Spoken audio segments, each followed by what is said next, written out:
Hello beautiful people and welcome back to Angelic Embrace, where we document and narrate the glorious and life-changing near-death experiences from people all over the world. So sit back, relax, know that you are loved, and let's get into today's near-death experience story. Consider subscribing and watching to the end to find out what happens.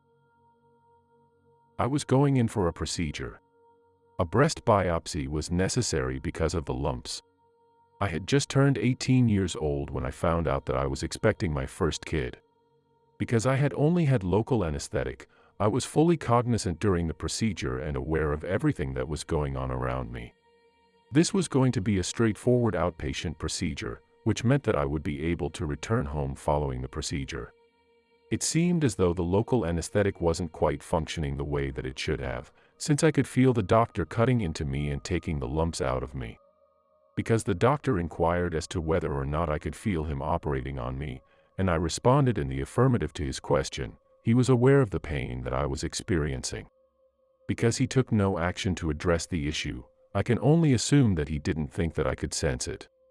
The next thing I remember, my head began to spin, and a very extremely hot sensation spread throughout my entire body, even my toes. After that, I was completely unable to feel any part of my body. The events of my life seemed to play out in front of my eyes in a sequence that was as rapid fire as if I were watching a movie with the fast forward button engaged. At that very instant, I was aware that my body was becoming distinct from the one that was lying on the operation table, and I started flying. Throughout it all, I was able to pick up on the physicians' and nurses' conversations. I was able to make out the doctor saying, "Come on you guys, we're losing her, but after that, everything got jumbled and I was unable to comprehend a word that anyone was saying. I could clearly see the doctors and nurses rushing around, doing their best to help me. As I drifted higher into what appeared to be a gigantic long tunnel that was shaped like a party hat when viewed on its side, I was overcome with a sudden feeling of fear. The doorway through which I entered was rather huge. Nevertheless, as I approached the end of the tunnel, the exit began to narrow, and there was an extremely brilliant light that was nearly too bright to see. A young woman could be seen emerging from the glow of the light at the end of the tunnel. She was dressed in what appeared to be a robe or dress as she waited for me. Her robe shone as brightly as the light that was seen after one reached the other side of the tunnel. Her complexion was completely colorless. She appeared to be made of light, but closer inspection revealed that she had a face and hands. Because her robe covered both her feet and her legs, I have no memory of her having any shoes on. Because she was aware that I was experiencing fear, she reached out to me and offered consolation. After she assured me that everything was going to be all right, I felt an overwhelming sensation of peace wash over me. This peace was unlike anything I've ever felt before in my life. It had a really calm atmosphere.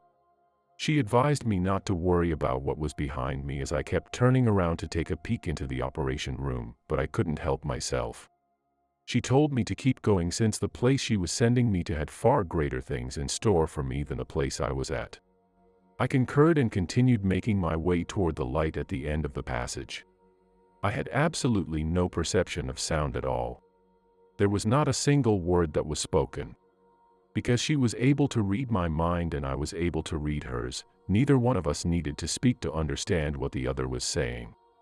I was in the process of telling her my name when she informed me that it would not be necessary for me to have a name where I was going. Although this left me somewhat perplexed, I trusted her since she was so sweet. The warmth of the sun could be felt creeping up on me as we got closer and closer to the exit of the tunnel. We gave each other a glance and grinned at one another. Then two men, dressed in the same way as she was, approached us and welcomed and greeted me. I was wearing the same thing as her. Everyone made me feel so welcome, and I wanted to join them in their adventure so much. I was looking forward to it, and I didn't worry about the life I had left behind since I was confident that everyone would be okay with my decision to stay with these kind humans. I knew that everyone would accept my decision to stay with them. One of the guys who had come to welcome me suddenly glanced at me and informed me that I needed to go back since it wasn't the right time for me to go with them. He said that the time had passed when I might have joined them. I was overcome with a sense of melancholy as a direct result of the fact that I did not wish to return. After that, I found myself overcome with a sense of uncertainty and hesitation. I had to choose between going back to where I came from and staying with them. I had a strong intuition that told me I didn't want to return since I didn't have the want to do so any longer. Even though I didn't require anyone or anything back there, he promised me that everyone would be waiting for me there when it was time for me to go back. He made it quite plain to me that I was free to join them in any way I saw fit, despite the fact that he did not believe that doing so would be a wise choice on my part. In addition to this, he made it quite apparent to me that once I floated out of the tunnel, there was no turning back. I would be stuck with them for all of eternity. Which was not an issue for me in the least. The girl who came to welcome me didn't want me to leave, but he gave her a look as if to say, "Get yourself together," and make it simpler for her to choose, which turned out to be me. Even though I couldn't actually hear what he was thinking, I could read it from the look on his face. Everyone was smiling once again, and as my body slid backwards, I realized that I was no longer able to see them. I was no longer in the tunnel, and I had the sensation that I was being sucked back into my body on the operation table. When I came to, the attending physician was shouting my name. Because when I told my mother later that day about what I had experienced, she completely disregarded it and told me that it was all a figment of my imagination. She also told me that I must forget about all of that and not tell anyone about it. Therefore, I felt compelled to tell someone else this story. She informed me that I was making everything up and that none of what I was imagining was real at all. But it was impossible for me to keep that to myself since I was aware that what I had experienced was just as genuine as what she and I were describing to each other at that particular time. Even now, it feels as though the event took place only a few hours ago. Ndurf inquires, when you met the other entities, did you have the impression that you had met them before? When you finally did give birth, did you have a boy or a girl? CH replies, when the other two entities appeared, I did have the impression that I had seen them before. I had the impression that I had met them before. Yes, I did give birth to a baby girl, and I couldn't shake the feeling that her name should be Kira. It is a Russian name, and the pronunciation is Kira. Because I am completely unfamiliar with Russia and the Russian people, it seemed as though this name was imparted to me somehow.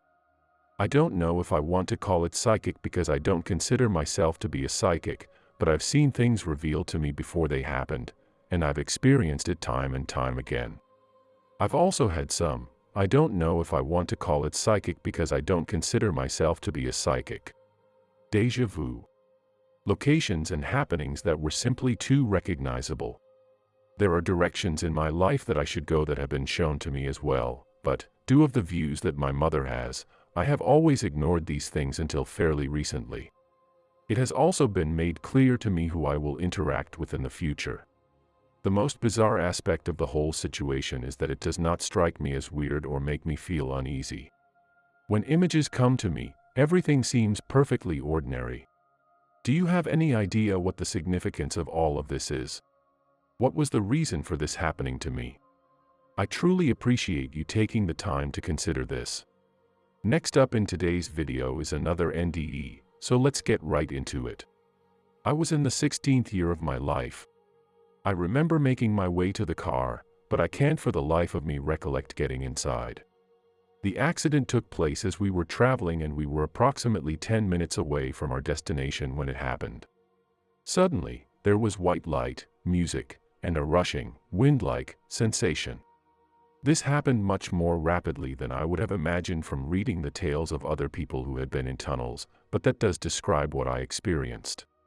Then, complete blackness, but not in the sense of a darkness that makes it impossible for the eyes to see. After all, we don't need our eyes here.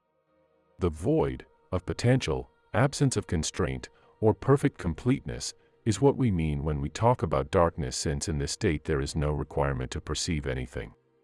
I now realize that everything is going to be okay, and that this experience is going to be far more real, beautiful, sensual, and loving than the material world that I had previously considered to be life. This is the point at which I mentally differentiate myself from what is referred to as the natural wholeness.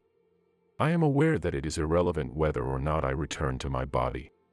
There is a body, and I momentarily direct my attention consciously to the noise and activity that is taking place below, where there are people scurrying around in states of extreme upheaval. I have no emotional attachment to anyone, including the other passengers in the car, and I don't even bother to wonder how severely they were hurt. I am aware that one possibility is to just keep going and not look back. When I concentrate on the issue of whether or not I should go back, I disengage from what I can now call natural wholeness or sky-like essence. This is the point at which my thinking begins to take the shape of language. At this point, I start to narrow, specify, and limit my focus to what can be understood within the context of normal circumstances. It is as if I already understand on a level that calls for no dialogue, so I don't need to go through the process of getting an explanation. There is no value judgment or sense of purpose, and I am not really sure why I decide to return. This takes place approximately at the same time that they were loading me into the ambulance. After what seems like an eternity, I finally start to reacquaint myself with my body, and a few hours later, I am once more interacting with it. It wasn't until many years later, after all of that foolishness, that I was finally able to compose myself well enough to start making sense of it all.